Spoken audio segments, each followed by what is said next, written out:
Coronavirus cancellations continue to mount in the sports world. The Ivy League has canceled its conference tournament due to COVID-19 concerns. That means the regular season champion Yale will go on to the NCAA tournament.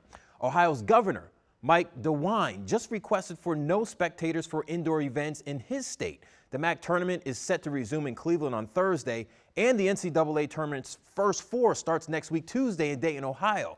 The play-in game draws thousands to the region and has an estimated $4.5 million direct economic impact. That means that will affect ticket sales, concessions, parking companies, restaurants, and bars around the area. You're looking at a mass number of people that possibly won't work because there are no fans. Will this trend affect the Maryland women in their first game of the NCAA tournament at College Park next week? The university announced they will move classes to an online environment because of the coronavirus outbreak.